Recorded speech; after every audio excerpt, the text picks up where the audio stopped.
धान खरीदी केंद्र बिरनपुर में भारी अनियमितता, किसानों के साथ खुला खेल। लोहार तहसील का मामला, धान खरीदी व्यवस्था पर गंभीर सवाल। लोहार तहसील अंतर्गत धान खरीदी केंद्र बिरनपुर में धान खरीदी के नाम पर भारी अनियमितता और अनीति सामने आने की चर्चा तेज हो गई है। सूत्रों से मिली जानकारी के अनुसार यहां धान खरीदी प्रक्रिया न तो नियमों के अनुसार हो रही है और न ही किसानों के हितों का ध्यान रखा जा रहा है। धान खरीदी केंद्र पर किसानों से मानक से कम तौल, कटौती, देरी से टोकन और अनावश्यक परेशानियां आम बात बन चुकी हैं। कई किसानों ने नाम न छापने की शर्त पर बताया कि 40 किलो के धान में 800 से 1000 ग्राम तक की जबरन कटौती की जा रही है, जबकि शासन के स्पष्ट निर्देश हैं कि पूरी पारदर्शिता के साथ खरीदी हो। खरीदी नहीं, मनमानी चल रही है।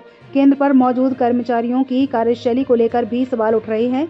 बताया जा रहा है कि जिन किसानों की पहचान है या जो सुविधा शुल्क देने को तैयार है, उनका धान आसानी से तौला जा रहा है, जबकि आम किसानों को बार बार चक्कर कटवाए जा रहे हैं। धान खरीदी से जुड़े रिकॉर्ड, तौल, पर्ची और स्टॉक मिलान में भी भारी गड़बड़ी की आशंका जताई जा रही है। सूत्रों का दावा है कि कागजों में कुछ और जमीनी हकीकत कुछ और दिखाई दे रही है। प्रशासन की चुप्पी पर सवाल। सबसे बड़ा सवाल यह है कि इतनी गंभीर अनियमितताओं के बावजूद प्रशासन और संबंधित विभाग की चुप्पी क्यों बनी हुई है? क्या यह लापरवाही है या फिर किसी बड़े खेल की ओर इशारा? किसानों में आक्रोश। धान बेचने आए किसान खुद को ठगा महसूस कर रहे हैं।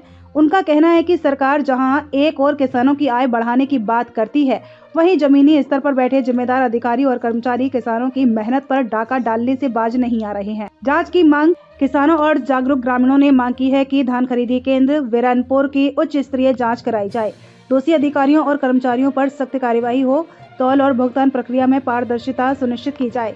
अगर समय रहते इस मामले पर कार्यवाही नहीं हुई तो किसानों का होगा आंदोलन। कबीर क्रांति ब्रेकिंग न्यूज देखिए DN योगी की रिपोर्ट।